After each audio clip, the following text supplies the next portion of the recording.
Greetings. Welcome to Wake the Dead. Today we are joined by our good friends William Ramsey and our good friend co-host Hans Utter of the Resident State.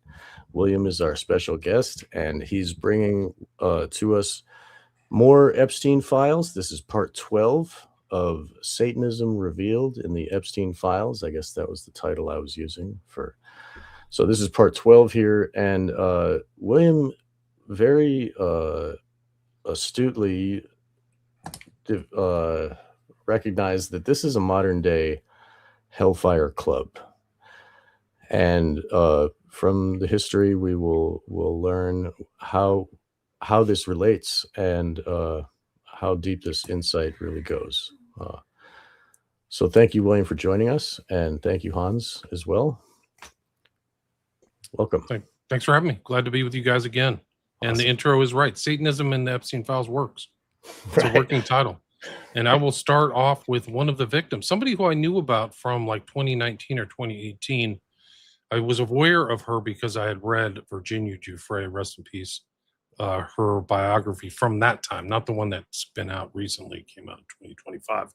But this one, this girl who's here, but she's been giving her story. And this story is from TMZ, but I think it's another insight that ties into what your opening statements were into the theme of a Hellfire Club.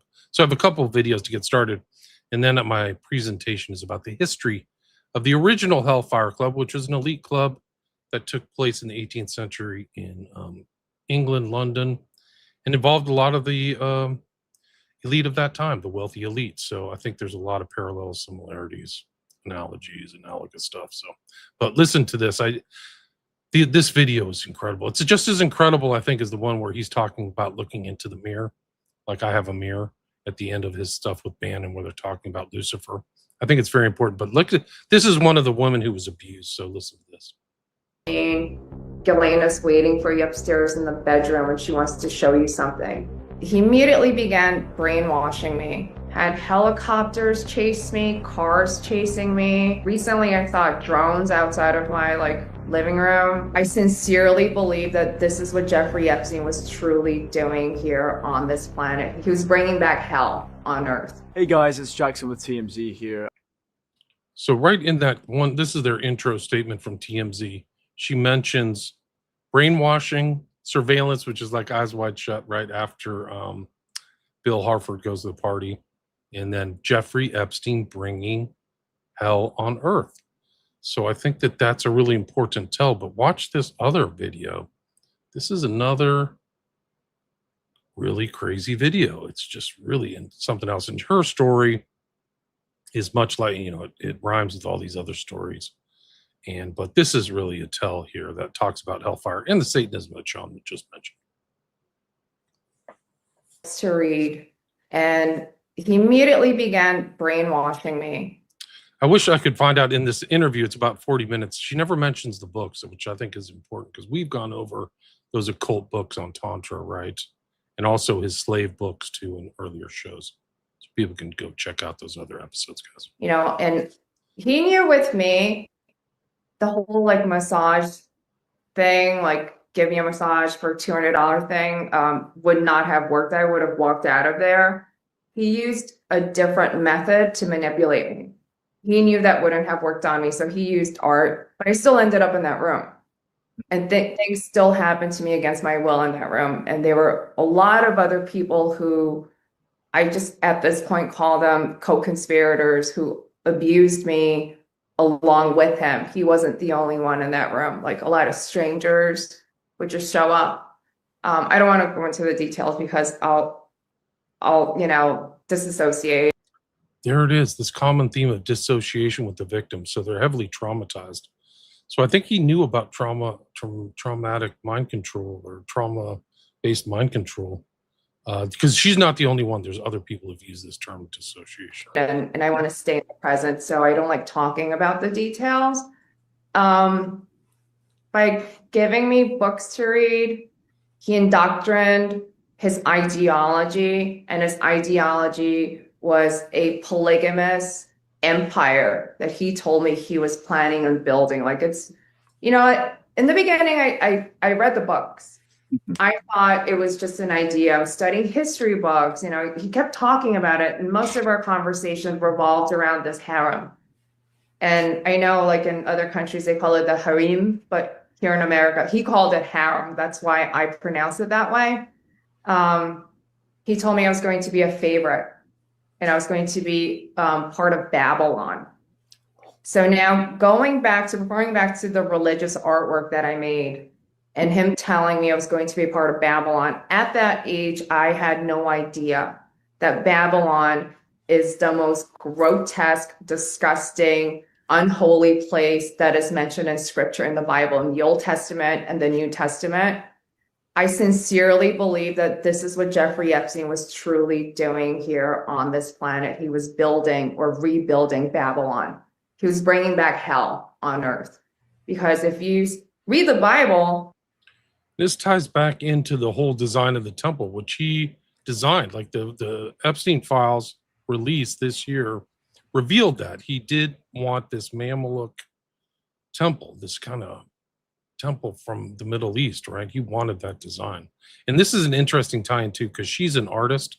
If you listen to this whole thing, like I could do art thing, but she studied at St. John the Revelator Church sculpture. She studied sculpture at this well-known church with a lot of weird art on it. And it was something that she and Epstein talked about. So Epstein saw her portfolio. So she was an artist, and she was, I mean, some of the stuff that, like, she doesn't want to talk about it, but it's bad. BDSM stuff, really bad. Oh, you know, the children of real quick. God, Here, wait. they're The Babylon is where the Talmud comes from. So The Babylonian Talmud, right? That's right. Yeah, we saw that behind him on his desk and the bookshelf, and we know that, you know, that's the ideology of these people, and the like that's where the Kabbalism comes from, and that's where the Klepoth Kabbalism comes from, like the same ancient evil that Hans and I have been talking about, or Hans has been talking about on my show and his show. And here, like even this evil anti-tree of life, the tree of death workings that they're putting on the whole society, right? And to bring back Babylon is to do that, right? To have this Klepoth magic put upon the whole world to like to turn us into, to demote us and to push us down further from the light of Creator, you know. Kind of a weird thought, but I just want to bring it No, up. it's not. It's on the money. This is it, guys. This is what he was doing. This is straight from the horse's mouth. She heard it. She was with him. And so what's really creepy is once he got her under his spell or control, then he was bringing in more people, and even strangers, people she didn't know. And when you listen to this whole thing, she was one of the people abused in Manhattan. Like there were abused people in Zorro Ranch or Palm Beach, but the way she describes, like I could do a whole 40, I could break down her 40-minute interview because there's so many details to it. Especially you, Sean, as an artist, would find it really interesting because she's an artist. I would that love was that. How? Can you send me the link to this so I can download? Yeah, it? I'll put it in the link right now. I'll put it Thank in you. the private chat and this. Wonderful. But it's just really interesting because she was right there. She's like literally there. He's talking about Babylon. This is just like there's pieces just coming out, and a lot of these people were not public until recently. So it ties kind of into our FBI intake. Some of these people clearly called the FBI, but now that the public interest is so high, like there's so many YouTube channels with victims I never heard of. Like I know she was around, but I'd never heard her statement until 2026. So yeah. Rena, I think she's Korean. She's of Korean ethnicity, and she Jeff Jeff made her. I mean, it gets you can read the Virginia Giuffre biography, but her and Virginia, like it's bad. Like that was some of the darkest stuff that I read in Giuffre's very dark biography. Like she had a terrible life, but she intersected with this person, Rena. So. But I think Babylon's very important. it all goes back to what you said. And almost every magician, they're all trying to go back to Babylon, right? So the Babylonian Talmud in this tie-in is very, very important. Yeah, I just want to say that and sorry for, I didn't interrupt almost.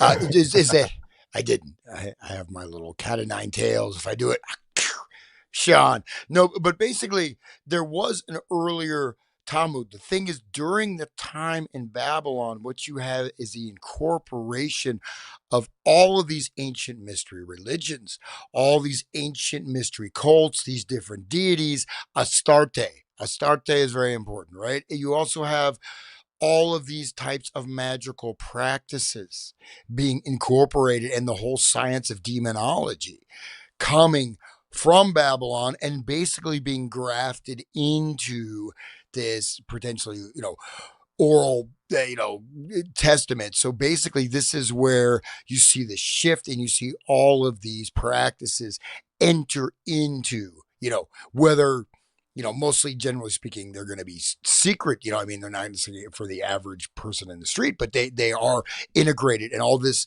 demonology, for example, even the Shekinah, right? You go to the Wailing Wall, you're mimicking sex with a demoness, right? So this Lilith and all this other stuff becomes very much incorporated. So to bring back Babylon is to bring back this whole potpourri, not only of decadence, but of all of these, active cults of extreme barbarity.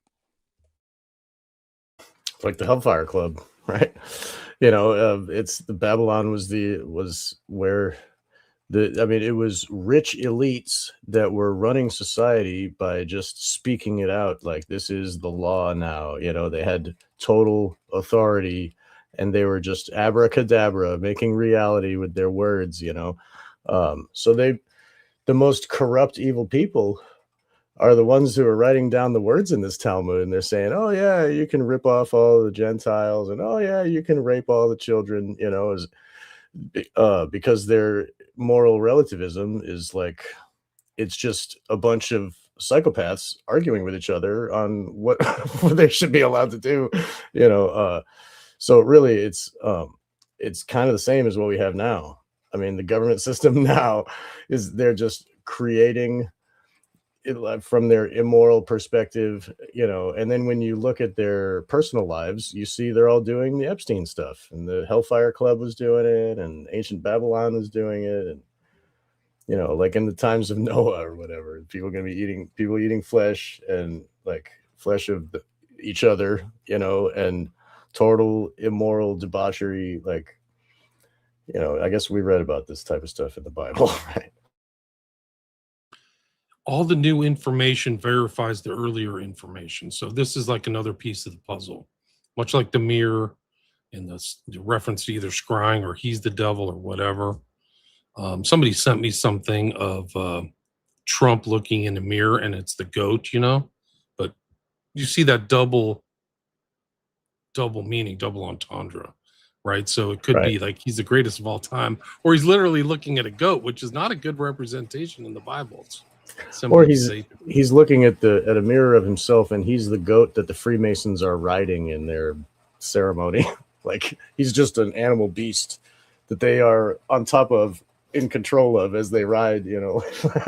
Right. Let me see if I can find it. Okay. This Rena O, I think I've heard of her. This is really interesting. I'm glad you. It really is. It's it's another thing we could look into, because she's educated. Like, she clearly, somebody paid for her university, and then she's also kind of seemed to be networking this whole art thing that ties into the DeviantArt presentation that I had. So, and he would build up the women to be like, some of them were just whores or whatever, but some of them he would build them up like Melania was, like he created this allegedly right it hasn't been totally confirmed yet. Right, allegedly, right, our opinion, but still, you're entitled to your opinion. Right, but I mean, at least at this time, like as of June 14th, 2026. Right, we're still clinging to freedom, but in any case, like some of these women are built up like this, like like if you go with the idea that I have about Eyes Wide Shut, like they built Alice to be that, you know. And the Mandy that was murdered, she was a high fashion model. They built her for that, and so it's like they find potential in these children, and they give them opportunity. You know, they'll give them good schooling, and they'll give them to create this valuable thing that they can present to somebody as like a wife. You know what I mean? To be sold. Yeah. It ties into what you just said, this polygamist empire. So it's almost like these relationships where these guys are pansexual or whatever you want to talk about it, and then their wives are kind of like escorts or what. They're not loyal to them, because Trump is kind of like that. Like in these files, he's like has a relationship with his secretary, this girl, allegedly.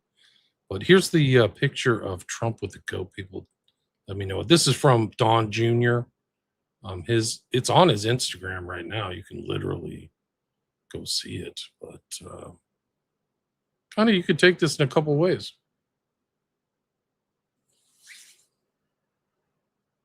Right? There he is with the goat. GOAT. That's great. That's really funny. So, you know, maybe that's like an insider trend. Let's get back to You remember Heaven that, on that earth, a peaceful cartoon, place, and The he Goat? go ahead. That weird, there's that weird cartoon thing that came out about the goat. It was like before 9/11, had all this like symbolism, and no one knew who made it, where it came from. You know what I'm talking about, right? So that that image reminded me of that. Pet Goat 1 and 2, I think. Yeah, back at Petco. Yeah, exactly. And so anyways, okay. So Rena O. was looking to build the opposite of that, and he told me I was going to be a part of it. And then as he handed me the books from that day going forward, he constantly talked about me having this baby with the Sultan. And he was the Sultan, obviously, in this Babylon world that he built for himself. Just hearing, you know, your firsthand. It's really something else. So this whole Babylonian stuff, it goes back to Ishtar, right? That's the whole thing in Right. Eyes Wide Shut. And here's the Ishtar star on Little St. James. It's right there. You can see it at the top. It looks like a sundial, but it's really an 8-pointed star. Huh. Pointing east of all places. Interesting. Pointing back towards Babylon. Yeah. So and Ishtar is Astarte, what Hans mentioned earlier, and she's also Cybele and Inanna and like a bunch of them. But it's the mother goddess, the great mother, the Magna Mater, same from Rome. It's the same idea of and it's in the Revelation, the whore of Babylon, the riding the beast. And she's got the cup of abominations, where you have to choose to imbibe in the evil and the filth, right? So that's what Epstein is doing. And when people are choosing to be at the Epstein party and participate, that is the same. That's metaphorically drinking the cup of the whore of Babylon, you know, that ancient filth and debauchery. Ancient, I guess. Well, anyway, it's eternal.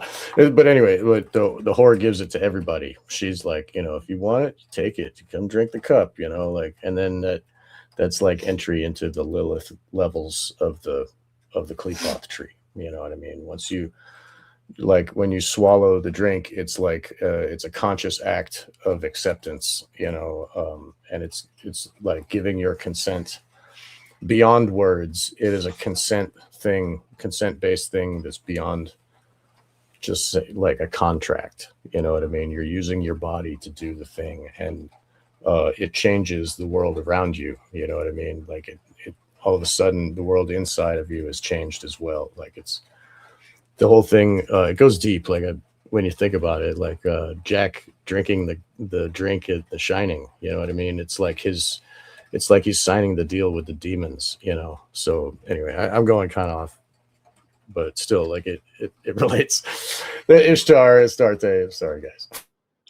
It all has to come back. I have to go back and look through everything again, because all this new information, it's like, okay, how deep into the occult and how much from the Babylonian Talmud is really occulted, right? So it's not just some of the goy hatred or the, this kind of stuff, but what else is in there? What else is really in there? Or how, the hexagram is a magical symbol, man. Like, so it's like, whoa, Jeff is, it gets super dark. It's really dark stuff. Right. And, that's kind of what the Freemasonry is based on, the Kabbalism. We talked about it before with Albert Pike, talking about that, how, Lucifer is the god of Freemasonry, all this blah. But he says that Kabbalism is the basis of their whole thing. And so, even that goes to that same Babylon, Ishtar, those the elite control of the world. Right. It's interesting that she calls him the Sultan. And here's one of the original. Well, this guy created one of the Hellfire, at least in the English world, Sir Francis Dashwood, with this weird Sultan hat and the eye on the center, right? Isn't he the guy that wrote above the door, "Do what thou wilt," and that's where Crowley got the words? Yeah, it was he created the Abbey of Philim, and he wrote in French, "Ne se voudras," do what thou wilt. Thank you, William. So Crowley adopted that. Your mind is a steel trap. You remember everything. It's great. It's from Rabelais, and so Rabelais was a monk, ostensibly, but wrote these very strange and very graphic, even you could say scatological, but lots and lots of occult stuff in Rabelais. And so that's where actually the Abbey of Philemon and do what thou wert comes from Rabelais, right? And so he was not connected. Was he connected to the Hellfire Clubs? No, he was it was just an abbey. Hundreds of years before that, but he was a monk, but he's sort of like Hieronymus Bosch, that kind of one of these people that produces this extremely outre work in the context of a, generally speaking, highly religious society. So Rabelais was actually protected by certain members of the church hierarchy, but that's the original origin of that. Yeah. Thank you. Your mind is also a steel trap. Thank you. But you also see this blasphemy with Francis, with Rabelais, with Eliphas Levi, who's a Catholic priest or a former one, I don't know, but also writing dark stuff on the side. So, and Epstein. So Epstein's interested in these sacred art cross. What's a Jewish guy with crosses and all this stuff? Like and all this kind of like Madonna themes and these things. And so you see that current theme, like, and she said, we should maybe I'll reach out to Rena. Oh, she has a podcast now. So I think that she's trying to stay public. So maybe she is, would be willing to join us. But she says a lot of really interesting thing that he got off on sacrilege. So these are huge tells like Crowley. So this whole kind of profaning of sacred things was something that he enjoyed, which makes his taste in art understandable, or understanding it with greater clarity, I would say. Right. Again, we're getting a better look at the mind of this psycho, like understanding the art is a perfect view for understanding what, and now we see how he's taking an artist and he's enhancing her abilities and, creating the perfect wife for him, the Sultan, to make babies with, to breed these super children, like I get, more eugenics. And we're seeing, these shows are great because we're really getting into the mind of the person and why is this going? What the heck is, how could somebody, you know what I mean? And we're finally making sense of it for our normal heads. We're from all these different angles. It's really been great. Thank you. It's really something else. Really, one of the things she says in another part of the interview is that she got the impression it was beyond sex. What Epstein really liked is to turn them, that he got great pleasure from taking something innocent and putting it under his control. I don't remember what she says verbatim, but now that I'm thinking about it again, I'm like, wow, everything she said is really important. I just took about 3 or 4 minutes out, but it was like, so then it's like something different. And then the impression that I'm getting that he was a sex magician too, which validates this tantra books and all this stuff. It's just another component of like, okay, we are dealing with like a high adept, man. This is not like a financier or even a Hebrewophile or some Lolita got person. This is something beyond that, beyond the superficial impression of Epstein. Well, this goes into, if you look at, say, the Zohar and some of these other types of the Lurian Kabbalah, is the idea of becoming Adam Kadam, right? Which is actually God. So, I've said this many times, but, the Ein Sof is what people would say, think of as God but what it is just primordial chaos. It's crawling chaos. It's just randomness. It's just complete entropy. It's just complete whatever, right? And the Adam Kadam is the risen man, right? So by creating all these children, he literally is trying to fulfill this destiny and become literally like Adam and God at the same time, right? So he essentially will take the role of God, and it's up for this ascension to become God, since God is just the crawling chaos or whatever. And so that's exactly what he was doing, especially with his breeding programs. So I think he styled himself as an emperor of the planet, really, as a living man god, or trying to obtain this state through various types of magical workings, ritual workings, etc. And also sort of the redemption through sin by causing harm to others, taking that energy and using that as part of his ascension, like we talked about, Sean, in the Caliphate. How many other elites that were on that show, Lifestyles of the Rich and Famous, how many of them do the same exact thing you just described? Epstein's one, but how many of them are all doing this stuff and, thinking this way and trying to be masters of the universe? Like, they're all, oh man, I'm laughing, but really it's Right. It's the network. hmm. They're all there. Kushner, Trump, Lutnick are all in they're right central figures in this administration. They're all like very close. Like Lutnick lived next to Epstein. So how many of these people have this idea? And also how many of these ideas have kind of distilled into Trump's psyche or character? Yeah. Like, The whoa. specter of fear always comes when oh no, that guy's the president now. Oh.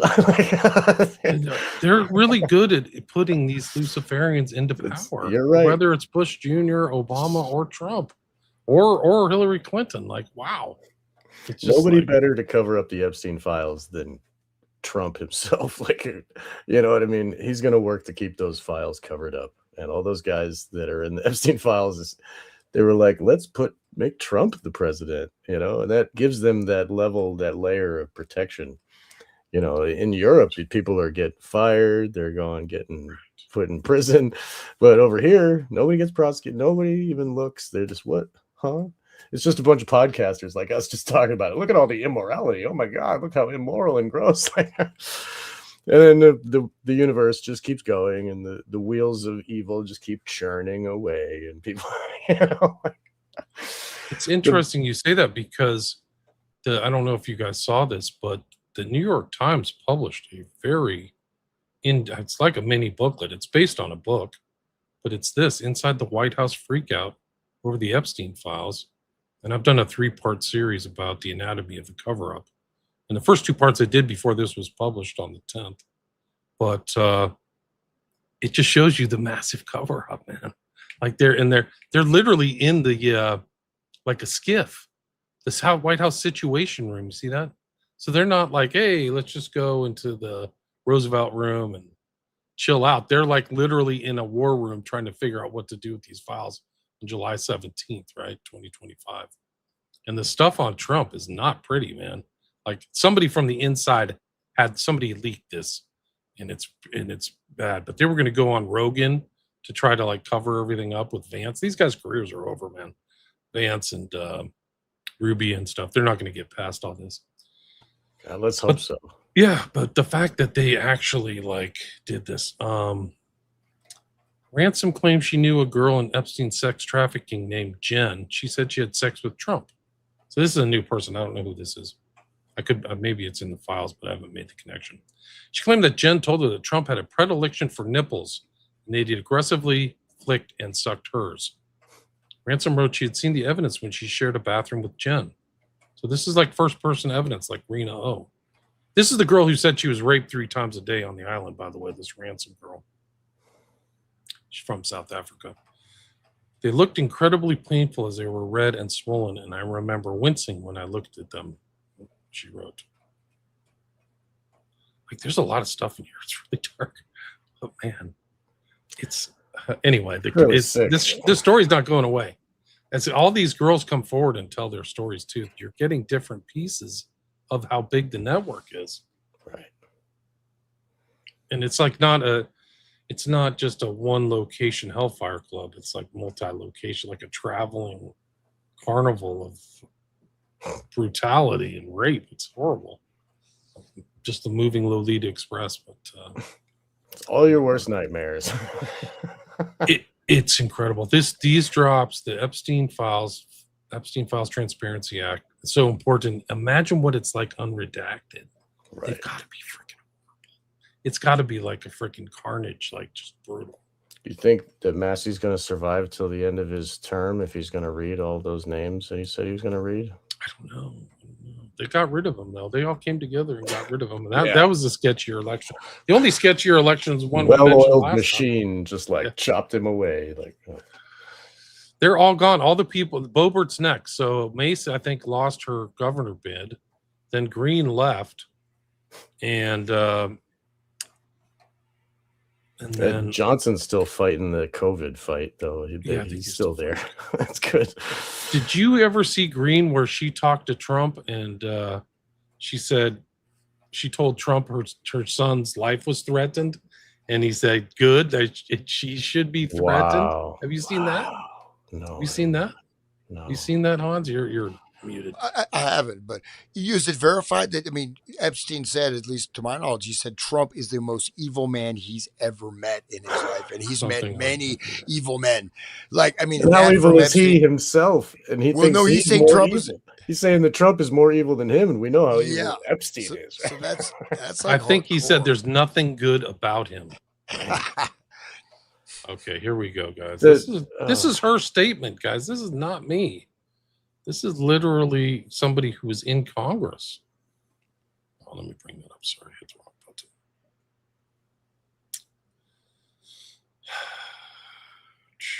I'm reading the note right there. The comment: UFC owner provided girls to Wexler. So, wow.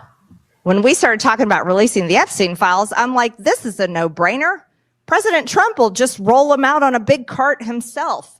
Stacks and stacks and stacks of the Epstein files, because this is at the Ron Paul Institute. You can tell in the background. Yeah, this is fairly recent. I think this is May 5th. So it's so this was after she's fired. Yeah, so it's within the last 6 weeks. Yeah, right. because obviously Bill Clinton is all in there, and Hillary Clinton. That's what I had been told all along, right? Well, it was the most shocking thing when I sat in a conference meeting and I learned that the president didn't want to release the Epstein files. I was like, what? Yeah, come to find out, he was very much against it. So we kept on trying and kept on talking about it. And then the president told Mike Johnson, no, do not bring that resolution to the floor for a vote. He told the Rules Committee, and Johnson told the Rules Committee, no, you will not mark up any. Remember, that's the Speaker of the House. He's in on it, guys. That's the right. I've said this before. The right is was behind not releasing the Epstein Files. Right. These are the Christians, right? These are the moralists, and the left is a bunch of, regressive, immoral sodomites or whatever. It's the right. But if we have clear eyes, then we can see that both of them they're just as evil. Like, the Epstein Files had everybody coming to the island and coming to New York and making babies and stealing babies in Arizona. So I'm glad that you said like it's the right and the left, but really it's the psychopaths, and like the more we look at these brains and understanding them, it doesn't matter what right or left they do. It's still kill babies, do what you're told, take the money, you know what I mean? It's the same, it's the psychopathy, really. So I mean, it doesn't matter. In this Johnson guy, you can see how he was like placed in that position, and how, before he was placed, he was like, oh, we should have bills that only have one item on them and vote them individually and all this stuff. He sounded so pro freedom. And then he gets in there and he does the exact opposite. I mean, it's obvious, like they all do the same. And yeah, I'm glad he did that. But I'm as an anarchist, I just wanted to bring up this, like, it's like the level beyond those, the masks that they wear of left and right is they have, you take the mask off and it's psychopath every time, so they all have that in common, and they work together to please each other, you know what I mean, so that they can all live in this psychopathic wonderland where they can just rape and murder and get money and rule the world. They're all working together, and the idea of left and right is a mind control device to make us broken slaves. So I'm glad you brought that up, William. That's great. This is from May 9th. I've got the exact date. So this is May 9th, 2026. Bill in the Rules Committee that will allow the Epstein Files You'll never see this on the mainstream media, is my guess. I don't think it's ever been published. to be released. And the resistance built and built and built. He told Pam Bondi, don't release the Epstein Files. He told everybody, don't release the Epstein Files. So we persisted because that's what we promised. That's what we campaigned on, transparency and accountability, especially to pedophiles. How is that complicated? So it got to be such a gigantic amount of resistance coming from the president and the speaker and everyone, the DOJ. I said, fine, I'll do the unthinkable. I'll go over there and I'll sign my name on a discharge petition that all the Democrats are signing their name on. Talk about crossing the aisle. Me, a general in the MAGA army, crossing over to sign my name with a bunch of Democrats. Yeah, I did. Because women were raped when they were 16 and 14 years old. And he was a convicted pedophile, and we knew there were many with him. So I signed my name on the discharge petition. Oh, did I get my name on the naughty list then? Let me tell you. That became a real issue at the White House. Well, I'll never forget it. I was in my office in the Rayburn building, and I got a phone call from the president. And he was at the White House, and he wanted to talk to me about the discharge petition that I'd signed my name on. And he said, Marjorie, you're going to have to take your name off that discharge petition. We can't let, this is a hoax. We can't carry this. This is a hoax. It's a Democrat hoax. And we've got to just put this away and stop doing this. And he said, my friends are going to get hurt. He said his friends would get hurt if we released the Epstein Files. He said, oh, this isn't the right video. I've got another one somewhere. Hold on. This is good though. This is, but like, yeah, she. This is another one. You have to watch the whole thing again, just like Rena O, right. Because she's like she's telling the public, I am in direct communication with Trump. Like that's what she's letting people know. Right. Damn, I don't know what I did with that other video. Put it in the wrong file, I think. Shoot. It's all right. Anyway, but I mean, we can find for ourselves. But go ahead, Han. Sorry. Yeah, there's also, I mean, it's important to understand there's like a glass ceiling in terms of if you're not going to enter into these types of practices and debauchery or whatever it may be, you're going to hit a level where you're not going to be able to progress further, whether it's, the business or the, political, especially the political landscape, people will get assassinated. They will lose their careers. They will be sort of marginalized. And so Trump saying that he has to defend his friends that are guilty of crimes right there is just an admission, right? That there is, might is right?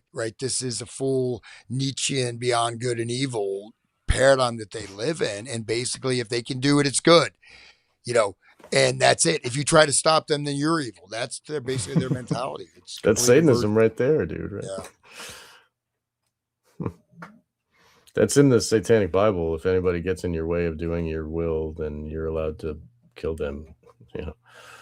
It's also Liber 77, right? Liber there you go too. Yeah, right. Oh God, I had that video. It's really disturbing because let me see.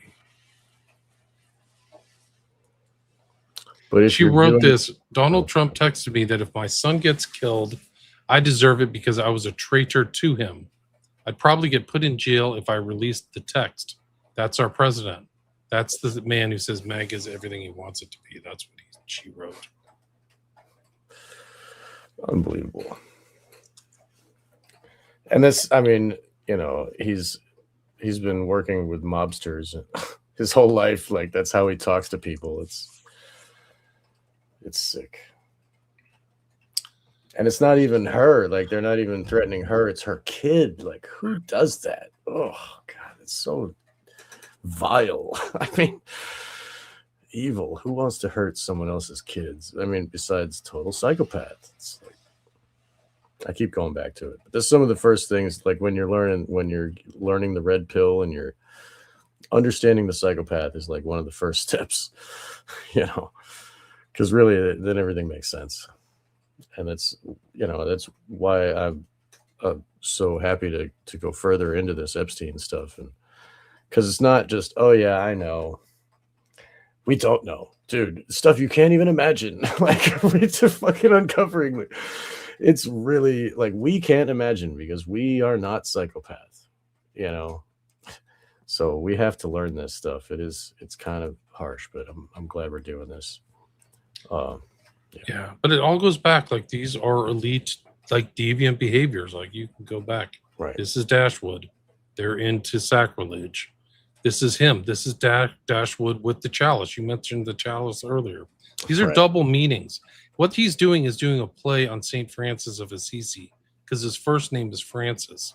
So he calls himself Franciscan. So at first blush, you're like, oh, Francis of Assisi? And he's like, no, Francis of Medmenham, right? So that's like the dual nature, the deception, because you're thinking that it's a religious order. The Merry Monks of Medmenham. He's in a monk outfit, right? Let me just say, like, this painting, holy crap. Like, so he's got that glass, right? What's he looking at? Taking a Trump glance, just like the video we saw of Trump. I mean, it's right for the listeners. There's like a statue of a woman, and the way that he's seated, his eyes are staring straight into the vulva. There's even like kind of like in the negative space in between the eye and the statue, there's almost like a brighter place where his eyes are looking. It's kind of like less dark. It's kind of weird. Like, it almost creates like a line of his vision, like pointing at the vulva. It's really funny. And like behind, there's a snake wrapped around the post and climbing up the leg of this woman. And the woman has no hands on the statue, no will of their own. And they're a statue. They stay there frozen for you to look at, and do whatever. Very interesting. They're all highly symbolic back then. So they tried to put in all this symbolic meaning into paintings like this, especially the esoteric occult ones like this. This is a perfect example of that. And Absolutely no his question. fingers are very weird. Look how many thumb joints he has. He's got like 10 thumb joints. You see that? And I it's mean, also there's Yeah, that is scrawling. If weird. you It's look really over his bumpy. head, there's something that's either in Greek or Latin. I don't know what it says, but it's even Le, on the le chalice. dispensers. And in Ah, sorry, in Crowley's thing, you have to remember the doves and the chalice are all very important because the chalice is the feminine, right? And Right. it just cups in their abominations or something. And the So it's dove kind is of like that sacrifice. sacrilege. Yeah, right. If you look on the bottom right, you look at this thing that almost looks like the coiled phallus of what's that god of Eliphas Levi, the Baphomet. Oh, See yeah, it on the right? It's like a baby though, but it's under her feet. Is that a snake coming up behind her leg? I don't It's know. a baby. Oh, Yeah, okay. I thought it was just a post. I thought that I don't know. I could be No, what's wrong. wrapping around no, was no, the it's a snake. baby. It's a child or something there. Wow. There's like a serpent head coming out of it. Holy crap. Yeah, so It's dark like stuff. wrapped around the baby's body, right? Whoever Wow. did this, it's the Society of the Dilettante. Remember, this guy is one of the wealthiest people in England at the time, too. So he's super wealthy, like Epstein. But lay dispenser is another word for the exchequer. So he was basically like Plutnik. He is the head of the treasury of England before the American Revolution. So this massive elite corruption took place around 1750s in England. And then the revolution happens in 1776. So all the lead up to all this stuff, the taxes and the stamp tax and the tea tax and all that stuff is by these guys. Wow. Right? And people are telling them they're mismanaging it and they're bums and all this stuff. And then you realize they're one of the main reasons why Britain lost their colonies and why we're semi-free today, getting more and more enslaved every day, but still semi-free. We can still talk. Like I've been taken away. And Right. Well, I mean, we'll still talk after the slavery too. We'll just be in chains and right whips. there you like, go. You know, at least our Exactly. bodies will respond to our brains. You know. We'll be in the chain gang. Yeah, right. We'll be in the gang together. Yeah, exactly. They'll chain us up together. But these are really incredible. The pictures tell a whole story themselves. You know, it's just off the charts. This is another telling one. This is the same guy, Sir Francis Dashwood. He's got his priest habit. What's he got there? He's looking into, there's the plate. He's got his cross maybe upside down. Another obsession with females. He's got his mask, right? He's got his eyes wide shut mask. Oh, right. And that's apparently the Earl of Sandwich looking through some fake halo at the back of his head. Really? Yeah, so it's I not. thought that was like a moon or something. Okay. That's like what it said in the depiction. So that's the plus ultra. That's like the next dimension looking down into our world from above, like the eye of the pyramid. Right? It's like a porthole, right? It's Yeah. like a porthole, right? So it's like he's got that. It's like, and that's above the crown of his head. So that's where also he's like, you know, the summoning, right? And since he's becoming he's a vehicle for this entity that's populating himself, right? And there's also the mask. That mask is there, right? So it's like the mask, you know, I think that represents like the identity, changing identity. Then you have that porthole. That's like, you know, he's like becoming a vehicle, right? For that, whenever it definitely looks kind of like a demonic face. That's for sure. Yeah, it does. And like old crone kind of, or like at least. And if you look at the fruit, like the pear looks like a woman's derriere. And you know, like this, the whole, what is the platter and the rosary beads are hanging from like this post. Phallus, maybe pointing at her. Yeah, pointing at the female, which is like this nymph, like the size of like those large Barbie dolls. Like it's not a normal woman size. Like she's the size of his book. I guess he's reading the book and imagining or something. He has his hand on his chest, maybe as a Masonic thing. He's clearly makes Masonic symbols, and he knows it at the entrance to the Medmenham Abbey. They had like a statue of Harpocrates, who is the Greek god of silence. So they understood all these classical symbols. They knew. Right. Here's the description of the painting. Here it is. Portrait by William Hogarth from the late 1750s, parodying Renaissance images of Francis of Assisi. The Bible has been replaced by a copy of the erotic novel Elegantiae Latini Sermonoi, and the profile of his friend Lord Sandwich peers from the halo. That's the guy that invented sandwich, right? He put meat and cheese in between bread. That's where we get the While name. he was gambling. While he was While playing got a- cards, right? Yeah. He needed one hand for the cards, right? Yeah, it's really a true story. It's all verified. That's his buddy, so it's validated, but it's very ties into Jeff, who on his in his coffee table in the mansion had a book on erotic something. You never saw him with a Bible or whatever. Another hand gesture across the chest that some people call that the lion's paw. Right. It would make sense that he's Masonic, considering his wealth. That's like the second when you get that grip when you get to the second degree, I think. Yeah. Anyway, look at the hair on that. Here he is later in life. How can't I have hair like that? This is 1776. So here's the guy involved in the Hellfire Club. He's right there at the center of, the elite in London right around the revolution. He's friends with Benjamin Franklin. Is that his coat of arms? That guy there, is that? I assume that's the case. Yeah. Okay. I mean, it's assumption, but because it's got some stuff going on. What book is that? It doesn't look. It's too narrow to be a Bible to me. Right, and it's another. Like I was saying, the occultist in the statues that carries the book in their left hand. I mean, that's his right hand, I guess. But I wonder if that has some meaning. Having the book with his finger on a page. There's probably something going on that I don't know, but I'll bet you that's some kind of significant posture. There he is with the sign of Typhon, right? Over his wine. It's the same themes: the chalice, the Typhon, the habit, the weird hat, the priestly hat, and then a female. Right. Depiction And of the female. The blood, the wine, and the star fire of the female, and all the red. They love that stuff. That's all the Astarte, Ishtar.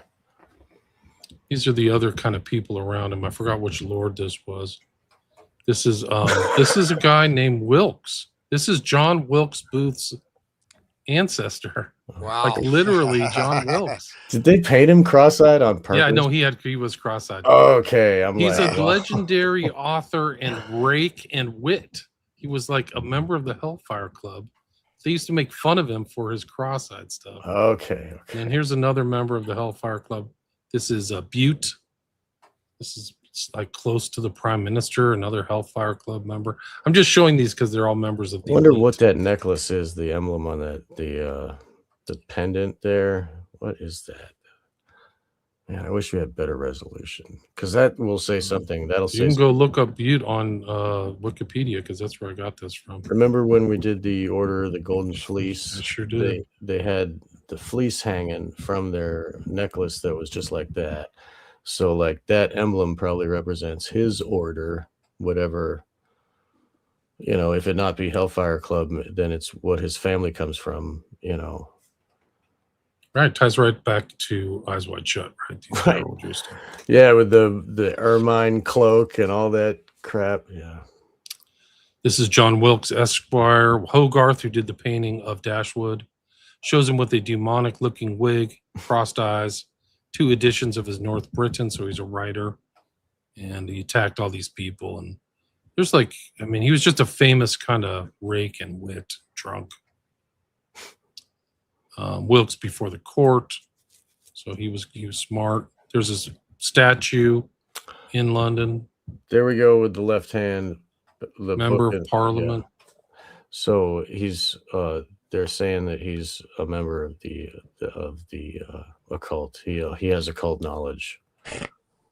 And look at with the 1 foot in front, there's some stuff going on there. I wonder if that ties it also. You have the French Revolution, you have the actual Illuminati order, putting on the liberty, of course. That's he's obviously mocking. That's a great, if you think about the soon to take place French Revolution, liberty, equality, justice, and what did it turn out? I mean, people still think the French Revolution was great. No, I mean it was incredibly barbaric, and just vast, just people just really going insane and just murdering, raping, pillaging, killing. So it was a complete breakdown of society that was installed through people that were part of primarily Masonic orders or Illuminati orders. People that were in the Hellfire tunnels, right. These people are the ones that he's talking about that started this. Anyway, I'm sorry. We'll let you keep going. Well, this is like a depiction of the Hellfire Club. I can't remember who's who in this, but somebody just showed that this is it. There's a woman there. A poor girl. Like the guys, they're all drinking, so it's like a drinking club. Right. This is Earl Sandwich, where we get the name Sandwich. It's true, modern English word sandwich as a food is directly named after John Montague, 4th Earl of Sandwich. So that's it. This is what the back in the day, this is what the Medmenham Abbey looked like. Somebody took a picture of it or drew a picture of it. That's what it looks now. You can still go through, and that gate leads into the tomb. But back in the day, it looked like a church. That's so you see the two pillars there, Masonic-looking pillars, maybe. Right. Well, actually, that goes up. There's an arch between them above. It's just covered in vines. But if you see the three doors, the two on the left and right are blocked up, right, and the middle one. But that's all the Masonic temples have the three doors like that, and even in Da Vinci's Last Supper, the windows, there's three windows like that. The middle one's bigger than the two other ones. We'll see that everywhere. Richard Casaro did a really good book about this, seeing those in all the temples all over the world. He also talked about the God Self icon with the person holding apart two opposing forces, like two snakes and like a fiacus. But anyway, this that just shows that it is a temple and it is a sacred place. And no wonder it's the entrance of their catacombs. To the profane, it's just a church. This is the classic Masonic architecture, where the external people, it's like, oh, it's a lovely little place with Franciscan friars. No, it's not. They had a mausoleum on there, very ornate. Like this guy built in like a very classical style. I'll show that. But this is what the inner tunnels look like. It wasn't like some kind of cheap thing. Like that entrance is literally on the far left. You would go in, Steward's Cave, Robing Room, Circle of Lord Sandwich I showed, Sarah's Way, Franklin's Cave, Catacomb Children's Cave, which is disturbing as hell. Then like why would they name it that? You would cross over the river Styx into the inner temple. And that's what's at the Bohemian Grove, right? They cross over with the like boat over to the Bullock figure or whatever. So like there's all kinds of tie-ins to these other Hellfire clubs and stuff. I wonder if that. Okay, go ahead. Go ahead. It's kind of it's an alchemical working too. If you look at some of those ancient alchemical things, so this is like an alchemical transmutation, right? Or at least a sort of a referencing that, right? So going through all these different stages as you enter, you go through all these different transformative processes, and you come to that end point where it's just like the prima materia or the gold or whatever. You know what I mean? So it is definitely. It's a full ritual working in the architecture. So it's like a inner and outer working, but also the intersect of Ra, the Steward's Cave, the Cursing Well, the nun, the Miner's Cave, the wine store, the triangle, and the triangle is a very important symbol. So I think it's obviously it has a initiatory and perhaps even like it's sort of alchemical, practical, working aspect to it. Here's the pictures. That's what it looks like. When it's not lit up, you can go there and pay, I think, 10 quid and walk through them today. I don't know what it looked like back in the 18th century. But Probably spookier with firelight, torch. Yeah, I mean, I think that they did things where like you didn't like the Hellfire Club met, I think, once a month or at certain times, kind of like the Bohemian Grove. But this is an interesting article about him and talks about all this stuff and their blasphemies and earlier writings. There was an Irish Hellfire Club at the time as well. And there's a book, 1925 Lives of the Rakes, the Hellfire Club by Beresford Chancellor. So there's like decent history about the texts that go into this. And I have that. I don't know how in depth you want to get, but this like I guess romantic clef. I don't know. This Chrysal is Adventures of a Guinea. Guinea is a coin at that time. That's what they called them. But this goes into the extent of the Hellfire Club, and you can see that, or the monks of Medmenham, which was where it was during the reign of George II. I don't know if you guys want to read this. It kind of goes in detail. I have about 10 pages, but it is interesting, and it kind of goes into, this is just the introduction to Chrysal, but it just goes into these characters and how it was like. I mean, I think he even writes in this, it's like, where's the other one? It anticipated many of the rites and immoralities of the Parisian diabolists of recent times. So when this book was written, they had this same kind of Parisian Satanists and things like that. Paris has got old Satanism. It's like it's been there forever. It seems like Paris is one of the most evil places. Yeah. I'll just read this one real quick, just maybe a couple pages. But Chrysal's the book again. It gives the fullest extent account of the Hellfire Club, or the monks of Medmenham, the society of fashionable reprobates, who in the reign of George II anticipated many of the rites and immoralities of the Parisian diabolists of recent times. In the ruins of a Cistercian abbey at a secluded spot on the banks of the Thames between Henley and Great Marlow, these men enacted an ignoble parody of Rabelais' Abbey of Thelema, or Theleme. The principal harlequin was Sir Francis Dashwood, that's the guy I mentioned at the intro. The buffoon, whom Lord Bute made Chancellor of the Exchequer, though he was reputed to be unable to do a sum of simple addition. After him, the members of the order called themselves Franciscans. So it sounds like St. Francis of Assisi, but they're of Francis Dashwood. In the old chapter house, this crew of debauched wits performed a burlesque ritual founded partly on monastic ceremonies and partly on classical rites and nondescript superstitions, the wildest orgies that could be found in books or invented by their own silly ingenuity.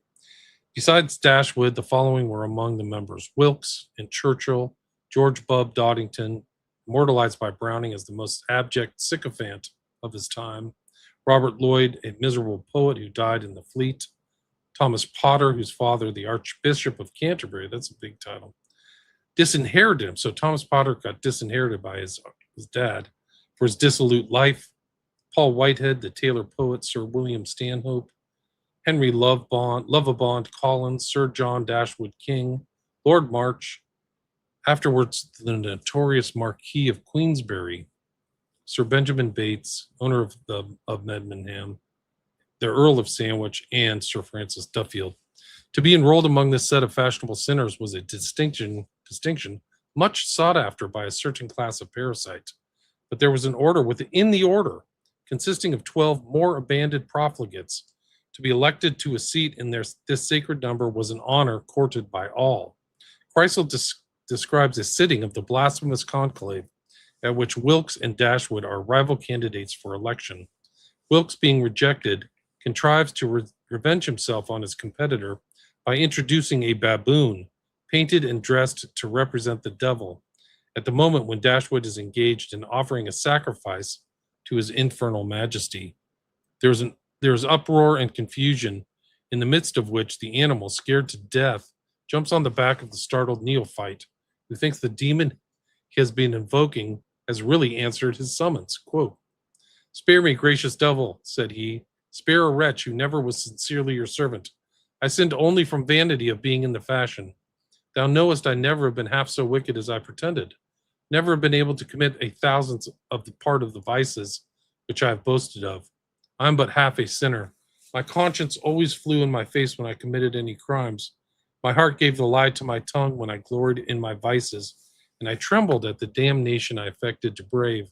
Oh, spare me, therefore, at least for this time, till I have served thee better. I am as yet but half a sinner.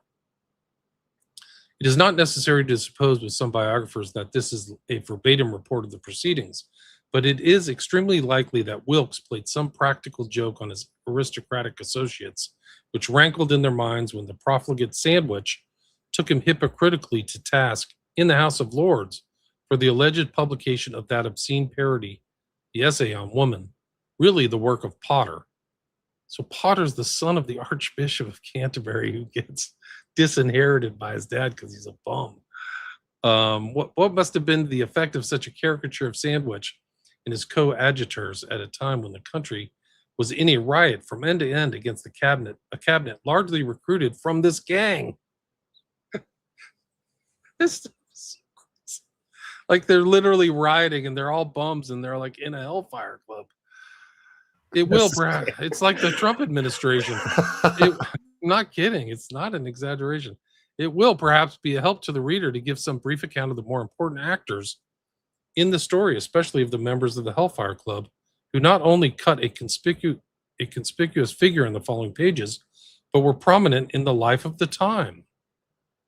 So this isn't some kind of like gang of people who nobody knew about. These were like notorious figures in politics.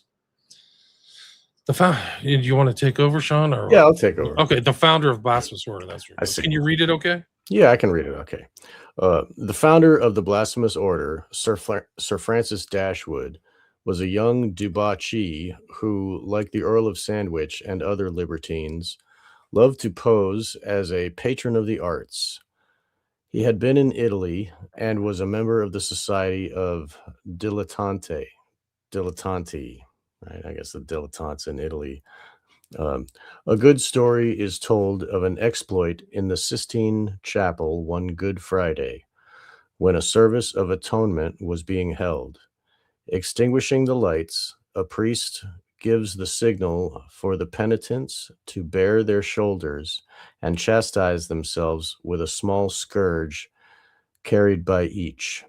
Dashwood was not satisfied with the quality of the self-inflicted punishment and came armed with a horsewhip concealed beneath his coat. Swinging this right and left, he marched up and down the line of penitents who shrieked that the devil was among them. Dashwood got away, but had to flee for his life from the papal territory. When he entered Bute's cabinet, his speeches on finance were received with roars of laughter, and his first budget, with the ingenious tax on cider, raised a storm in west of England. He plumed himself on the title of the worst chancellor of the executor of that ever lived. Next page here. And retiring on his laurels, he sent to the upper house of Lord de Despencer. One much abler, but not less depraved of these votaries of diabolism was John Montague, 4th Earl of Sandwich, celebrated for his ugly visage, his ugly face, and charming manner. Born in 1780 and educated at Eton and Cambridge, he performed the Grand Tour, an account of which, purporting to be written by him, but more probably from the hand of his tutor, appeared posthumously, and on the strength of this experience, he posed as a virtuoso. Returning to England on his coming of age, he at once plunged into politics. He's a true psychopath. Like he's going to jump right into politics. Okay. Anyway, he became a commissioner of the Admiralty and succeeded Bedford as First Lord, at the same time holding a commission in the army, where he rose by regular promotion to the highest rank in spite of the fact that his service was purely nominal. He appears, so he was a member of the crew. They kept giving him promotions, right? He appears to have taken a keen interest in naval affairs and to have had a reputation of conducting his work efficiently. He was British uh, plenipotentiary at Breda, and at the conclusion of the Treaty of Aix-la-Chapelle, Sandwich was no doubt a man of genuine capacity, but some of the redeeming features of his character, such as his responsibility for the reforms in the dockyards attributed to him, were probably merely the result of his taking credit for the work of subordinates. Owing to the jealousy between the Dukes of Newcastle and Bedford, Sandwich was dismissed from Admiralty in 1751. Until 1763, he held only minor appointments and then came back to this department. The later career of Sandwich was more scandalous than that part of his history pertaining to the present work. As First Lord of the Admiralty, he used the vast powers at his disposal simply as a machine for political jobbery. Jobbery is a word I've never heard before. I'm guessing it's doing bad deeds.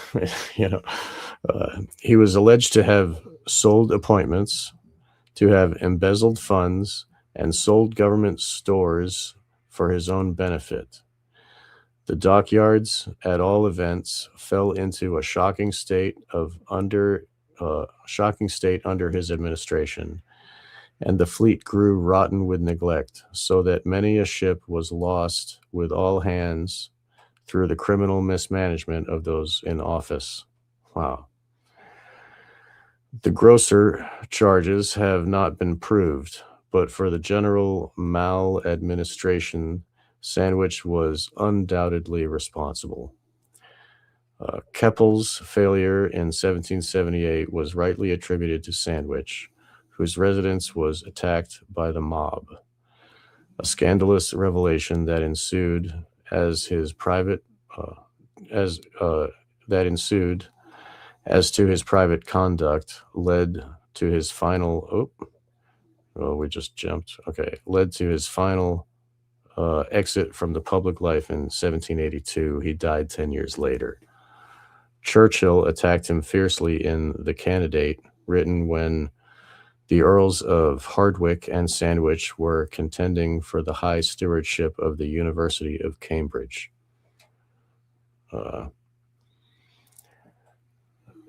It just goes on. It just shows these guys are in positions of power and they're bungling it. They're corrupt. And this is happening around the American Revolution. So I think that these kind of things these characters are in part responsible for kind of a breakdown in the imperial system and colonialism. I think that's fair to say. We can go on. Do you want me to read the poem there? If you like to, yeah. Go ahead. I can read a bit, but no, it's important to see that you have these people with they have no talent. In fact, they're untalented, right? They say, I don't know if you read that, but the saying like Dashwood, like he was the worst. He couldn't even do mathematics, simple figures, and it was like just a comedy of how bad they were at their jobs.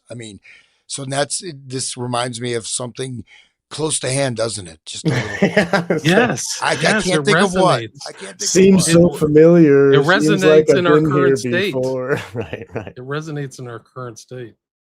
Resonates in the current state of America. How about that? That's for sure. Okay.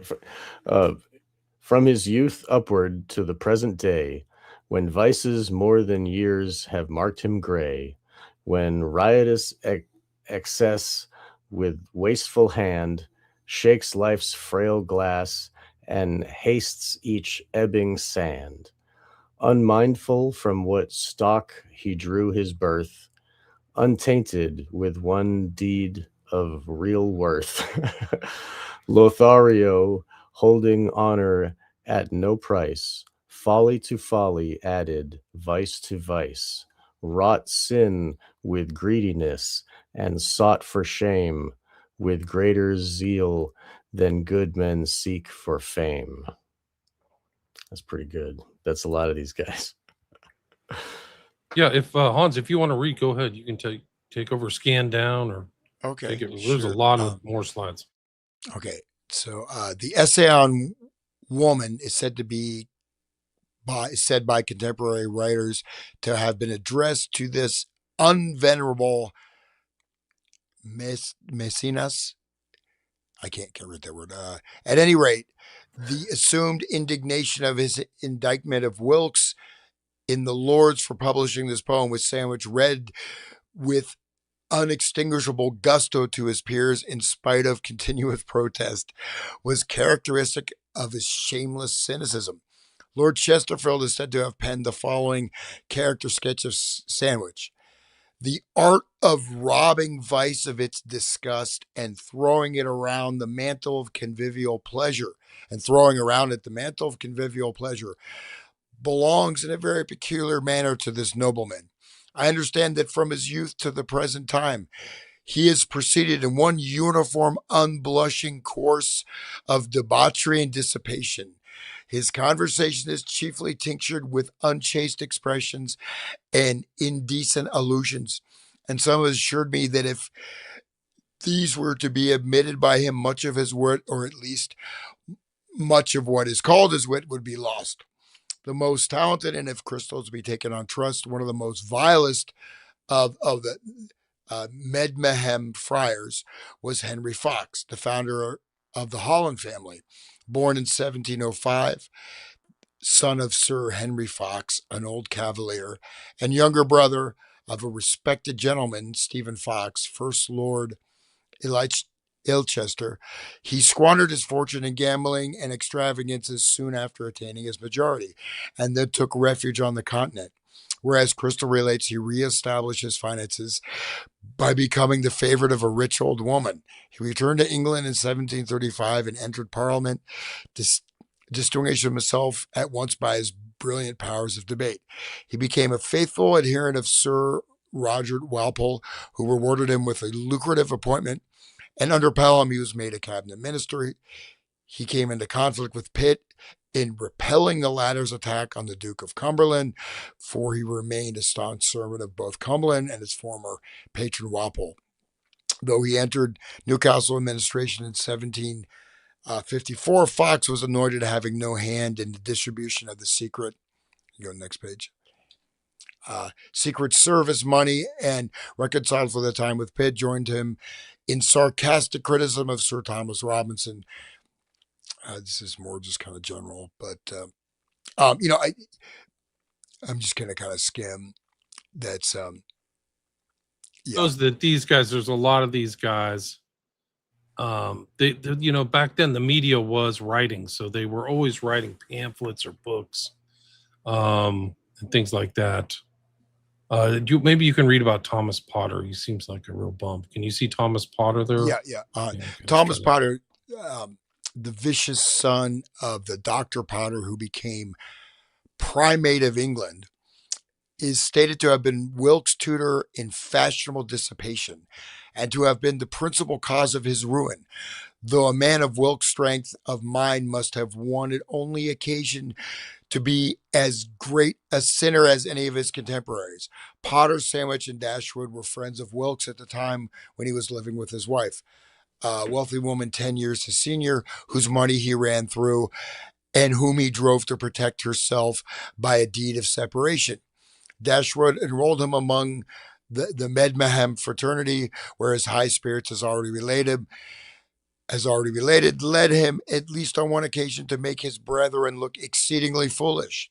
In the storm aroused by the North Britain, the Medmehem scandal came to light of day, Dashwood and Sandwich turned on their plebeian comrade, and in addition to the proceedings against him for sedition, tried to involve him in the charges of printing and publishing the unspeakable essay on woman, which had been fathered on by Warburton. Wilkes had previously offended Dashwood by lampooning his cider tax. There's not much reason to doubt that the real author of the essay was Potter.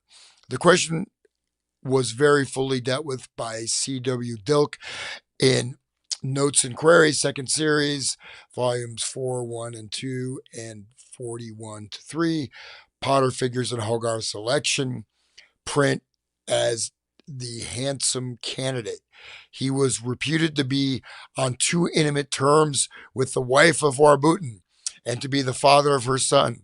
And perhaps Warburton's name was attached to the burlesque note to the essay because of a quarrel he had had with that prelate. So basically, he's having an affair with his mentor's wife, and she's having a son by him. I'll let you guys read. It's a little bit. Yeah, it just goes in that these are very interesting characters. We could talk about this. This is the baboon thing. It's chapter 21. The devil. What does he call it?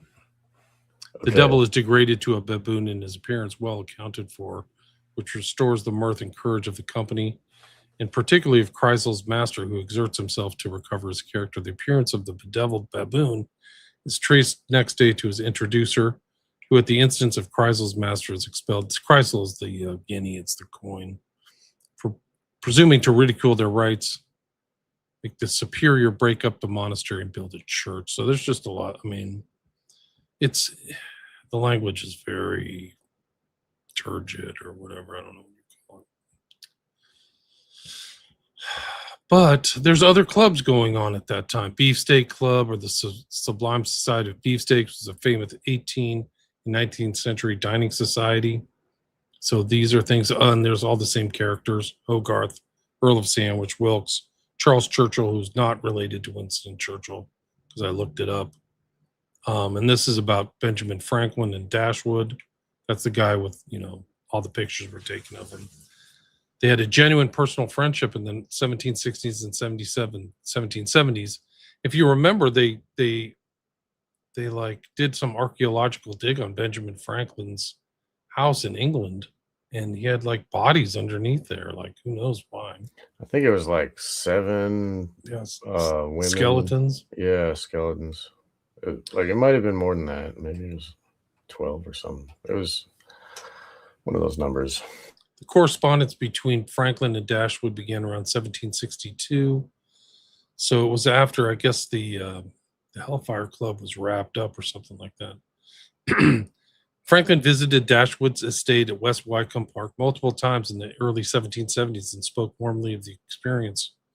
In November of 1772, to his son William, I spent 16 days, it's a long time, at Lord Le Despencer's most agreeably, and returned in good health and spirits. I'm in this house at much of my ease as if it was my own, and the gardens are a paradise. That might be an inside tell, because Dashwood designed the gardens to be like a woman's body. So this might be, but a pleasanter thing is the kind countenance, the facetious and very intelligent conversation of mine notes, praising Dashwood's wit, worldliness, and company. Stayed in a guest cottage on the estate. One of the chambers in the West Wycombe Caves, Hellfire Caves, is traditionally called Franklin's Cave in his honor, as a frequent visitor. So maybe it didn't close. Who knows? The histories probably aren't fully honest, I would say. This club was most active from the 1750s to 1760s. And there's Franklin. What's he doing with his thumb there? Do you know what the thumb on the chin means? Oh, right. That's Masonic too, right? Sure is. I don't know It what means it means. He's part of the club. He's part of the cult. Right. That's what he's saying. And that is a bust of Isaac Newton. So Isaac Newton, they do these looking down. So Newton is looking at, who at the time was kind of like the apex of human reason and logic or whatever. So he's looking down on Franklin. So Franklin, whoever did this, makes Franklin his kind of ideological offspring, so to speak. Anybody want to read this? It's the portrait of Benjamin Franklin. It's interesting. Sure. The portrait of Benjamin Franklin was commissioned by Robert Alexander of the firm of William Alexander and Sons, Edinburgh.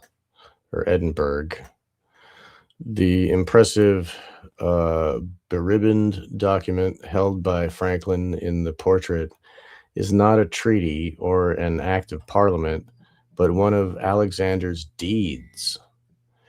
The other books and pamphlets suggest the learned evidence brought in support of a wise man's decision. The bust of Isaac Newton, whose gaze is directed toward Franklin, invokes the greatest English voice of reason. The portrait, nonetheless, sits squarely in the broader tradition of enlightenment. The pressure of the thumb against the chin expresses the pressure of concentrated thought. that's how they're spinning that whole Masonic symbol. Okay. The painting has sometimes been called the thumb portrait by Masons to other Masons, and the refracted light of Franklin's spectacles on his cheek furthers the effect. So that's great. Yeah, we do have some good questions. One of the questions earlier wasn't Franklin part of the Hellfire? And so that one was answered already, but we've had some good people. Johnny says the remains of Franklin's consisting of over 1,200 bone fragments from at least 15 to 28 individuals, Wow. including children, date back to the mid-18th century, the period Franklin lived there. Thank you, Johnny. Yeah, that's... And Lovely Sheep 9333 says Franklin was a spy. He started the Postal Service to spy on us. I think he was the founder of the Masonic Lodge in Philadelphia, if I remember correctly. That's the big one too. Yeah. I've been there, and it has the 3 doors, and it is like it's amazing, the architecture. I haven't been inside. I had a dog with me. But anyway, and right across the street from that is the largest non-mortar Masonic building, the tallest, which is the Philadelphia Town Hall, whatever I guess it's called. I forget the name of it, but they've got the office in the center. There's a big like sundial type thing, and they're at the Masonic cornerstone. There are all 4 races of the planet enslaved under the octagon, holding up the structure of the building. It's really interesting. There's a lot of symbolism in those buildings, and there's homeless sleeping right outside. It's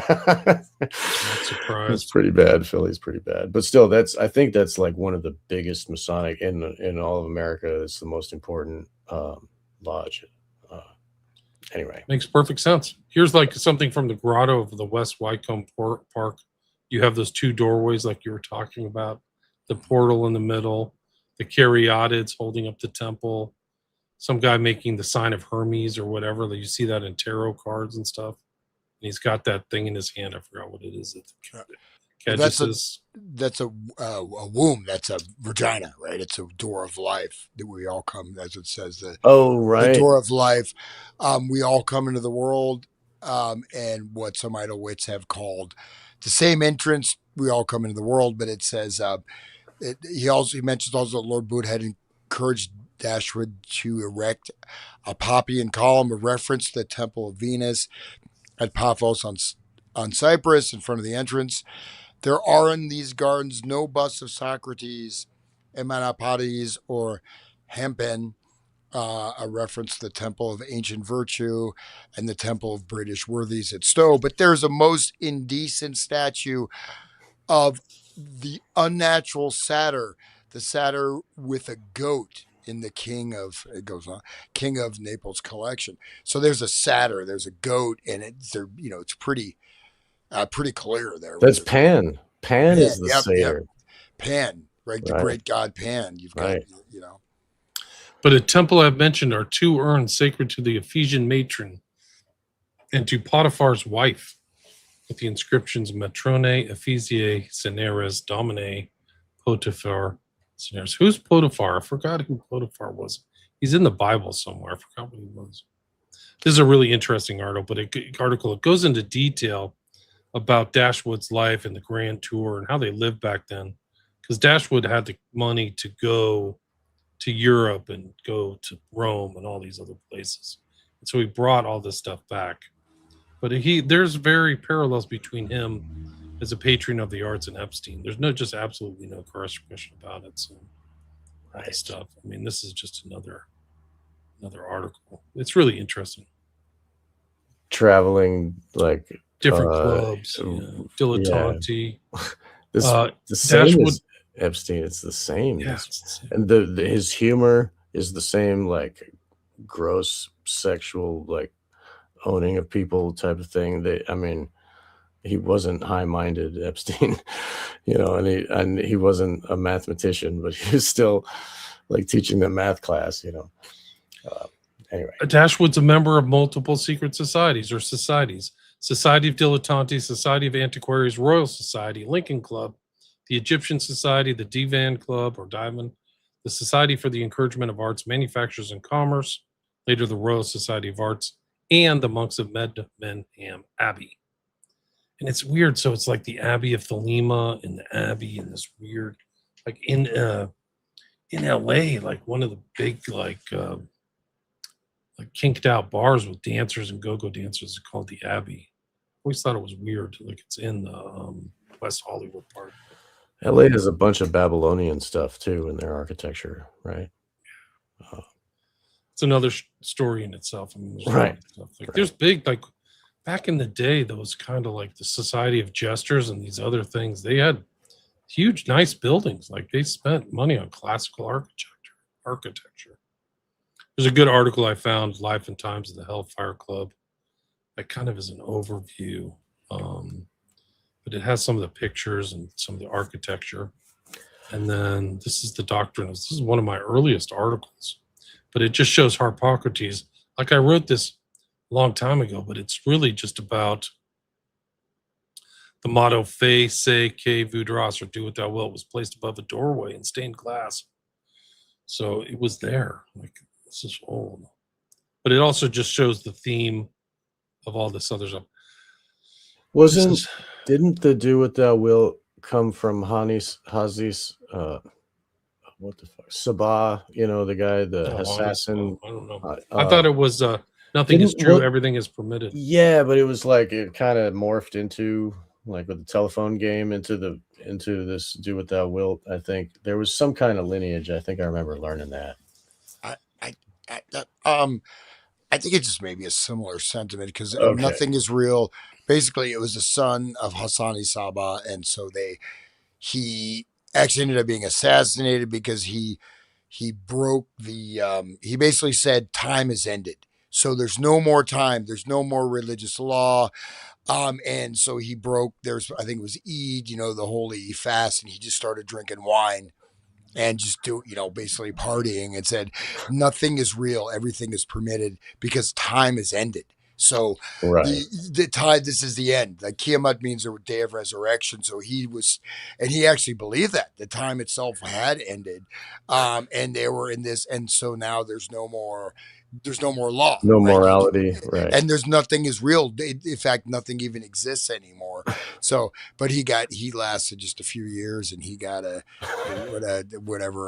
knife through the brain or something. Yeah, but, it's not a good philosophy of life to last long if you're gonna have that motto. But yeah, but I mean, I don't know. I mean, Rabelais is one of those, again, a little bit, like Bosch, the painter, is a little bit mysterious. You know much about him, William? There's not that much written about him. He wrote these books and was sort of a monk that he got in some trouble, but there's not a lot. Did he have connections with esoteric orders? But it sure seems like it looking at his books. I vaguely remember Rabelais was known to be part of like a traveling troupe of performers too. So something kind of like medieval times or something weird like that, or the propaganda of their day. Yeah. Right. But I did quote him from this article. I quoted the histories of Gargantua and Pantagruel. So it's, quote, all their life was regulated not by law, statute, or rules, but according to their free will and pleasure. They rose from bed when they pleased and drank, ate, worked, and slept when the fancy seized them. Nobody woke them. Nobody compelled them either to eat or to drink or to do anything else whatever. In their rules, there was only one clause, do what thou wilt. So that's out of Rabelais. I guess like that was the name of his play, was Gargantuan Panic Rules. So that's where we get the word gargantuan. Oh, really? That's where the word comes from? Yeah. Wow. He was a giant. So a giant in this. Huh. The doctrine of science. You want to wrap it up? No. I've got a couple copies of his book. He was a Franciscan monk. He basically got kicked out for his writing. Excommunicated. Yeah. Sorry, go ahead. Yeah. The visitor to Medmenham was welcomed by a statue of Harpocrates, the Greek god of silence, as well as his female equivalent, the goddess Angerona. They seem to be there to remind members that they're required to be silent about what goes on inside. I wonder if that website's still up. It was philipcoppins.com. That's where I got that. And then there's Crowley making the sign of silence at the tomb in the Skull and Bones, right? See those two skeletons? They're literally making the sign of silence over a ceremonial font. And then at this is St. John of Nepomuk, who kept his mouth shut and wouldn't divulge the secrets to the queen, and they killed him. He became a saint. And then the Bohemian Club kind of morphed him into their own purpose, like keep your mouth shut. And they made a statue of him, made him the sign of silence. And then they wheel it out of the Bohemian Club in San Francisco to Northern every year. So the Bohemian Club in like the Grove, they move the ceremoniously every year. So it's really something else. To know, to will, to dare, and to keep silent. That's the rules. Right? Eliphas Levi's, right? That's the meaning of the Sphinx. Right? Well, I thought the meaning of the Sphinx was cannibalism. Like, maybe that too. I don't know. The rulers will eat you if you disobey. Yeah. That was the end. We can finish strong, guys. Do you want to finish? I know that Hans wants to go, but this is. He said 2 hours. I think he's got another 20 minutes. Yeah. Okay. Like that. Yeah, I do. I haven't gotten. I'm a little. I'm doing okay.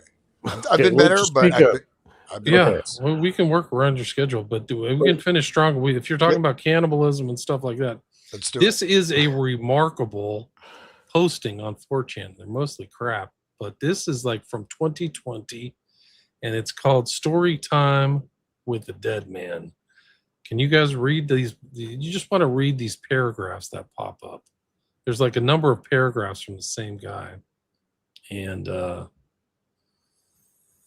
you guys ready for this? Sure. Does anybody feel like reading this? I can't really read it. Are we going to get kicked off of YouTube if we say this? Like the first line there? I could like censor it maybe. I'm going to self-censor. I'm going to off myself tomorrow. I'm also sending 3 packets of copied information to the media, 1 to CNN, 1 to MSNBC, and 1 to Fox News. You all will have to see which one tells the truth about the information they received and who doesn't. I trust 4chan to do this because of our history of releasing legit info in the face of mass media cover-up. Now, we know that the whole QAnon thing was a government operation like that descended on 4chan. Like, I don't know why this dude trusts 4chan. Anyway, I have been a professional driver / security guard for a circle of very wealthy people for almost 8 years. I started by working the door at a private gentleman's club outside of the DC area. From that job, I was introduced to some employment managers for Jeffrey Epstein. Because I had experience as both a cab driver and a bouncer, as well as always overlooking and keeping my mouth shut about the drugs and prostitution my employers at the club profited from, they thought I'd be a good fit to work the weekends for Mr. Epstein. At first, I didn't do very much, definitely nothing important. I would run errands mostly and do anything my manager, who reportedly directed to Mr. Epstein, wanted me to do. So, say the gardener calls out sick one day, it would be me mowing the lawn in his place.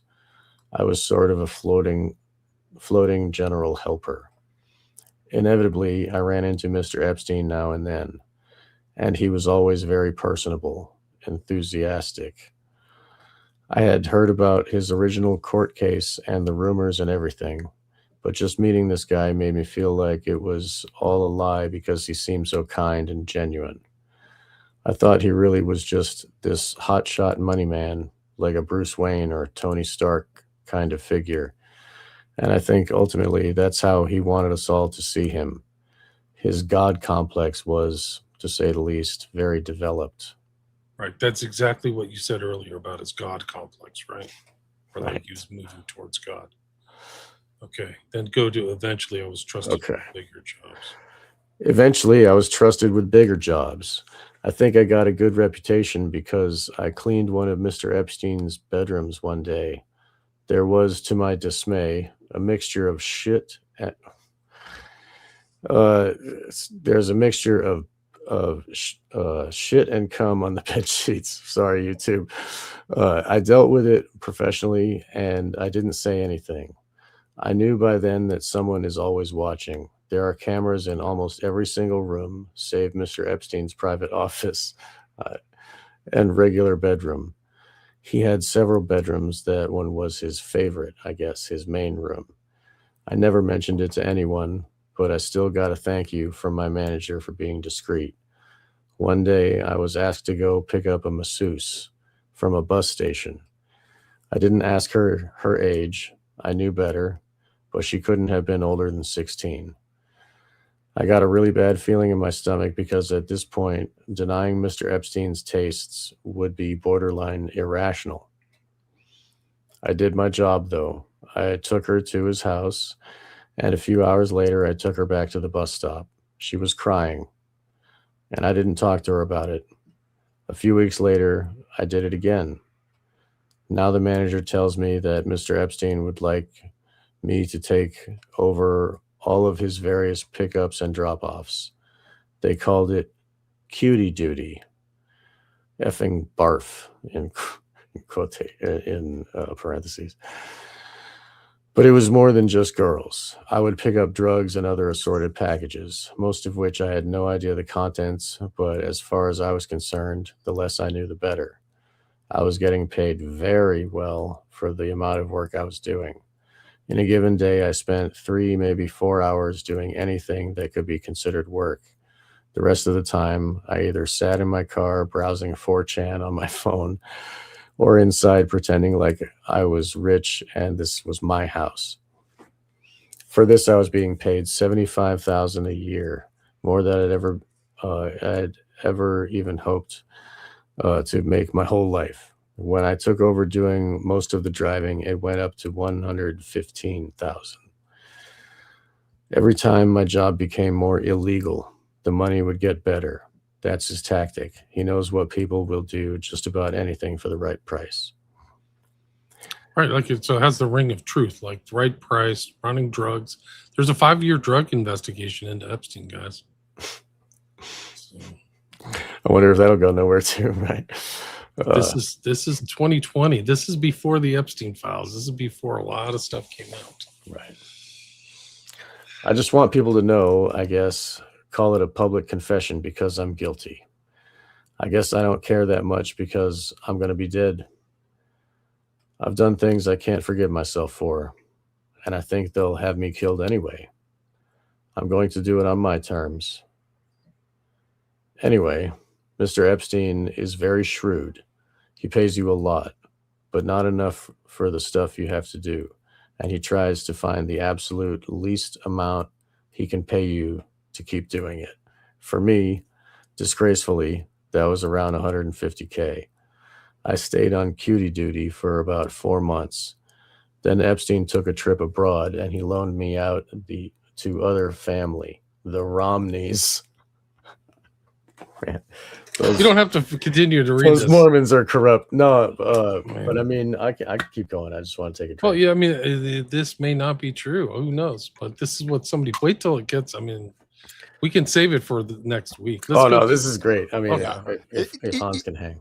It has, yeah. I'll go through it here. Okay. But it has the ring of veracity. I'd say, it does. I mean, I would say it definitely because people are not, I mean, yes, there's a lot of misinformation out there, but this has the details and the way he's led into it, with the money, and you add more and more of that gradual adjustment. So I vote probably true. Yeah, it sounds true to me as well. And the Romneys makes it more true. Now, keep in mind, I never met Mitch Romney, and I don't think I even worked for him. I just worked for the family. I reported to an employment manager as usual. I was tasked with driving a young man named Cole around wherever he wanted. Cole was probably 22, and already his license had been suspended for drunk driving. He lived in a huge house out in the middle of nowhere outside Boulder, Colorado. Man, it was beautiful. If I could have stayed there forever, I would have. I suspect it was a vacation cabin, parentheses mansion, owned by his parents, but I digress. Every weekend we would drive into the city. He would get shit-faced drunk and find a woman or prostitute, and I'd take us all back home. Cole was a piece of total shit. If you remember Scumbag Steve, just imagine if Steve's parents were multimillionaires, if not billionaires. You get the idea. I don't know who Scumbag Steve is, but whatever. It's probably a 4chan thing. So one Sunday morning, after a typical Saturday night, I report for duty 8 a.m. sharp, knowing damn well that Cole isn't going to drag his ass out of bed until at least 3 p.m. Here he comes hobbling down the driveway in his socks to my car. He usually texts when he's up, and I come outside and start cleaning up his messes, or come inside. No text today. He comes over to the car as I'm stepping out. He says, hey, buddy, we kind of got a problem, but it's not that big a deal. Okay, what? Here, I can't see anymore. You scroll up. Sorry. Okay, there you go. Okay, what? Let's see it. We go outside upstairs to his bedroom. His girl from last night is laying face up, and her mouth open is pooled with vomit. She is most definitely dead. Far as I can tell, she overdosed on whatever combination of prescription drugs they were doing, passed out, puked, and then suffocated on her own vomit. I'm absolutely flipping my shit, and I've got my phone out dialing 911. Cole slaps it out of my hand and tells me to hold on. He says he can't get in trouble because it would look bad on his family. The Romneys. Okay, I said, Cole, I'm from Massachusetts. Like, I hate that dude. So anyway, Cole, you've already been getting into trouble. He says he knows, but not this kind of trouble. He says, I'll get a big bonus if I just deal with it myself. Now, I'm way out here in the middle of nowhere, and the implication from day one of my employment in this circle has been that if I mess up, I might suffer harsh consequences. I know what I did was wrong. I know that, and I am sorry. Okay. I think it starts here. I asked him what I'm supposed to do. He says, just wait. He gets a different phone out of a drawer and starts making calls. After a few minutes, I'm waiting in the hallway. He's casually pacing around the corpse. He gives me GPS coordinates. 39.982602, negative 105.615416. Say it for all to hear, okay? For a little spot off 111 out in the mountains. I'm supposed to wrap her up, take her there, and drop her off. He said there would be guys waiting there to take her. It's a long drive, and I don't look forward to it one bit. I wrap her up in his comforter. He stops me. Bro, he says. Bro, not bro. Oh, I hate this guy. Bro, not that blanket. That's like the softest blanket in the world, dude. No way. Bro, dude. And he gets me a different blanket from the closet. Fucking real gentleman, Cole was. Okay, enough. He's got an F-150 at the property used for landscaping work. I put her body in the bed with a tarp on top, and then I fill the rest of the back of the with landscaping supplies, fertilizer, tools, etc. I tried to make it look really natural and boring. I'm shitting bricks. I can't believe I'm actually doing this. But he's promising me that if I get busted, I'll have the best lawyers money can buy, and I believe him. She's dead already anyway, and it's unlikely he would even get into my real legal. And it's unlikely he would even get into any real legal trouble, just bad press. So what's the difference? The whole time driving, I'm just sweating right through my clothes. I have to stop twice to puke. When I get there, there's a little dirt spot you can pull off into, and sure enough, there's a black SUV with a Jeep and a Jeep with off-road tires. I'm not about to just assume these are the body people, so I stop and get out and approach the SUV. The window rolls down, and there's a woman who's probably in her 50s and a big guy driving. I don't know what to say, so I'm kind of like, how's it going? Feeling like a complete fucking idiot. She makes a call and describes me to the person on the phone. Then she puts it down and says, "We're who you're looking for. Is it under all that stuff in the bed?" I say, "Yeah. Do you need help?" She says, "No. Take a break." So I walk into the trees a little bit and smoke a cigarette or two. They've got her out and put her in the Jeep within about 5 minutes. The woman tells me to wait 15 minutes before I leave. Then I pull out of the driveway. The Jeep drives further into the woods. I wait maybe 7 minutes, then I leave. I got a text later telling me not to ever leave early again. It was from a blocked number. Right. Guys, we'll pick this up next time because it's 51 pages. I'll send it to you. It's 53 pages. I'll send it to you. Okay. I'll send it to you. You could read the rest, and I think we should probably, other than the name of Jeffrey Epstein, excise some of these names. Shouldn't say Romney.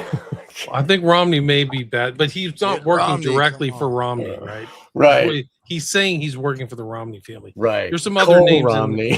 Yeah, there's some other names in there we shouldn't mention. So I'll have you guys read it over, and we can pick it up next week. All right. Well, this is really juicy stuff. I mean, but this is all more of the same. Like, what would you expect them to do? Of course, slap the phone out of his hand. Don't call the cops. This is like a Hollywood movie, man. Right. It's like a cleaner thing, though, right? It's like Pulp Fiction or something, right? Right. So they've got. And this is really what happens in these elite families. There's a lot of debauchery. There's a lot of blurring of lines, and they don't go through the law. They try not to. So they've got people to handle stuff and all this weird stuff. And so this has kind of a ring of truth to me. But and the Romneys are Mormons. I mean, but they're rich. They're very wealthy. That's true too. But I mean, like, not that all Mormons are bad, but I'm just saying, like, that's some really corrupt stuff going in Utah. And I mean, the Mormon Church, there is a hierarchy there, you know. They safe face. They've got a good public face, but inside some of those families, they're very dysfunctional, man. And there's a lot of drugs. Like, they have this thing, like, we don't drink and use drugs, but that's kind of like the parents. But I've done shows on Mormon families, man. They're as bad as any trailer park type people, of course, man. Right. And if you look at Joseph Smith was not clean, and then some of these other guys, like the one guy in northern Arizona, they kill people. There's that one that's called the Prophet from like Mexico. Like, the guy was traveling around blowing people away. Like, he was Mormon, but he was savage. The Romneys are in Mexico, and they fight with the cartels. They got guns. They roll in trucks. Like, I saw a documentary. Vice. Yeah. Then they're all in Mexico because of the American law where you can't have polygamy. So all the Mormons ran to Mexico. Yeah, 4chan may suck now, but there's a lot. I mean, wait till they get into the Epstein stuff. Like, the guy's leaving a lot of information. So this guy, I want to hear his thing. I'll send it to you. You can read great. Yeah, we'll definitely go through that. No, it's just to see this stuff, and the specifics are important because, I mean, these are actual people, and they're doing this, and they're, and even with the Mormon Church, I mean, Joseph Smith was a very debased and he murdered he had hundreds of people killed, Total even Native occultist too. Americans. Yeah, and there's higher levels of the Mormon Church that are like occult Masonic ritual stuff, and no one's ever saw his golden tablets, but he was taking mushrooms, and I mean, if you read it, it's pretty funny, but he was tripping. Right. It's a known fact that he would go into Masonic buildings, like he would be inside Masonry. Like there's a book that came out as him as the Masonic prophet, and it's like he was at this lodge. What the hell's he doing at this lodge? So there's a good friend of mine who's ex-Mormon. Well, she's a good acquaintance on podcasting. She is it Heidi Love? Yes, Heidi Love. Yeah, I've had her on. She's fantastic, and she was actually been attacked. They went hard, and like they attacked her computer. They were going after her family's phones, and like hardcore. She said something wrong about the Mormons. Maybe we shouldn't say Cole Romney's name, but she has a great show where she goes deep into the occultism of like he had this like seal of Saturn that he wore around his neck all the time, and he had like the this seal magic of Jupiter. Jupiter, when he was right, dead, they found the seal of Jupiter with him, which looked like right out of the Solomonic magic, right? And like he actually, when he got shot, he said, "Is there anybody with sympathy for the widow's son?" Which is a full-on Masonic cry of distress. Like everybody heard it. And they still shot him. Right, and the Mormon temple is built like the temple, Solomon's temple. It's built in those same like geometry, And when I was looking at that picture you showed me earlier, or you're showing us earlier of the triptych and the oval door, the one above that, like the guy holding the wreath or whatever in his hand, kind of reminded me of the bugle guy on the top of the Mormon church, No, he did Moroni, right? Yeah, right. Bugle guy, but he's like blowing a horn, which is different than this character, but it's similar. Kind of had the same posture with the dancing. I think that's what if I pull up like Crowley's tarot about like that's the messenger, right? That's him. You mean the magician? Hermes. Oh, right. Okay. Yeah, because the magician has one hand up, like the Baphomet, like the Baphomet has one hand up, but that kind of different. The way that the one arm is curved and the leg is curved is kind of like the spiral of the universe, kind of like that painting of Jesus where he's got one hand up and one hand down. Forget who painted it. Michelangelo, maybe. Like the churning of the souls, and anyway, I don't know if it relates at all. And someone said Willahead Rex, Wahead Rex says Jupiter talisman and a Mars dagger. So a dagger is another tool, magic tool. So yeah, it reminds me of this. Oh right, yeah, the magician, right? So that's one of the cards. There were 3 magician cards in the Thoth deck, and that was one of them. It does look like that. You're right. He was a magician, and also he was a huckster, right? Before he became he was a scam snake oil. Yeah, he literally a snake oil, and also a dowser, and just whatever, and he would just do any scam available. He would just run it, and he was just like he'd just get out of town real quick. Yeah, he was an experienced scammer who had to leave town over and over again, so he'd just go on to the next town like a snake oil salesman. The early court cases are incredible, guys. We could do a reading on those. Like there was one like, well, I met Joseph and he said there were some golden plates about 45 minutes away and he just needed a ride to find them. So I was interested. So I got him in my truck and we went out 45 minutes. We looked around for 5 or 10 minutes. We couldn't find anything. Then Joe said, wait a sec, I got to go see Bob. And then he went and saw Bob and came back 15 minutes later and I gave him a ride back.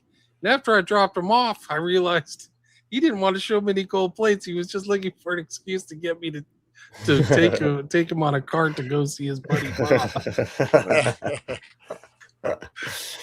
Yeah, So we the should have gold Heidi plates was Love a on. means We to the end. Yeah. should talk about the Messiah. But anyway, but that it's very important that we like. He's another one of those magic hucksters. And wasn't Joseph Smith's family was gypsies too, right? I mean, they were like they taught him the magic stuff, and they taught him to. Yes, mom was into that Right. So, and she taught him to travel from town to town. You know, like it was a family tradition. It seems like. See, this is what I'm. This is it. What's this? There is some type of person within the tarot. The class. Maybe I'll go to the Waite tarot card. Waite. Oh, Rider Waite. Yeah. Yeah, that's the classic. See, this is it here. See, the magician is holding up what I think this guy's holding up here. Let's see. Yeah, there it is. Oops. That's it. Oh, that's not Rider Waite, but that's I don't okay. know what that is. Yeah. But you're talking about the caduceus. Yeah, the caduceus. He's holding Right. the caduceus. I can't really tell from this picture. Right. Anyway, let's wrap it up, guys. We're at the 2-hour mark. I mean, I think we can just do another episode. Oh yeah, 2 hours exactly. That's great. 255 listeners. Thanks for all the comments, guys. I haven't been following it at all, but the chat is very active, and We love that the chat is active. Thank the you. chat is active. Thank you, guys. Hope you feel better, Hans. Thank you. And Thank you. You anybody want some else wings? looking- My wife said, "What should I do with them?" I'll send them to you guys. No. Yeah, pass. No. Pass. All right, guys, that's episode 12, Epstein Files. The Epstein Hellfire Power. Club. I haven't gotten to the modern stuff. Like I've got a whole nother set of slides on Bohemian Grove and some of these other. These are kind of modern iterations Right. of the Hellfire Club. And we could go back and read a lot of those other articles. I don't know if they'd be worthwhile, but Well, we know, and what we talked last week about Kushner's new island and all tunnels.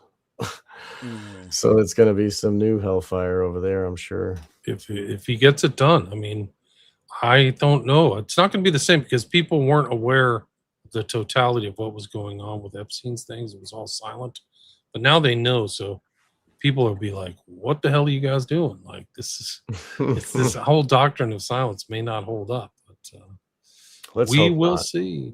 Hippocrates will not win the day. We will get the truth, eventually. Let's hope so. We could also look into Rena O's whole story. Oh, I forgot to send that over. Yeah, that would be great. I would like to look into Rena O. I'll send you guys. I found her. She's got a website. Rena O is OH EpsteinFiles.com. Oh, interesting.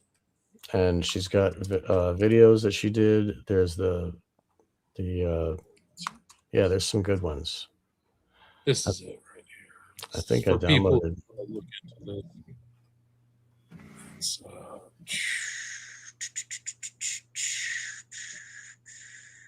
It's RINAOH EpsteinFiles.com. This is where I got everything. It's Epstein survivor drops bombshell on what she saw from 2 months ago, TMZ. So you can just do that. Okay. Yeah, please, because I want to download that and save it in the files with this episode. Well worth your time. There's no question about it. That is a whopper of an interview. Babylon, the art stuff, the patron of the arts that ties right into Dashwood. Like these are really obvious connections, this high living rich person and debaucheries and all that stuff. And I don't know, you don't hear too many stories about these guys tripping on drugs and stuff like that, but there's drugs going around, and that's what this final 4chan thread is saying, that there's this other environment of drug usage going on.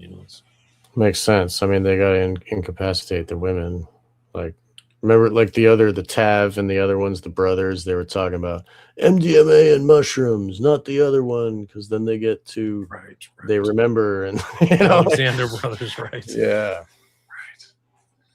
All right, guys. Till next time. Hope you feel better, Sean.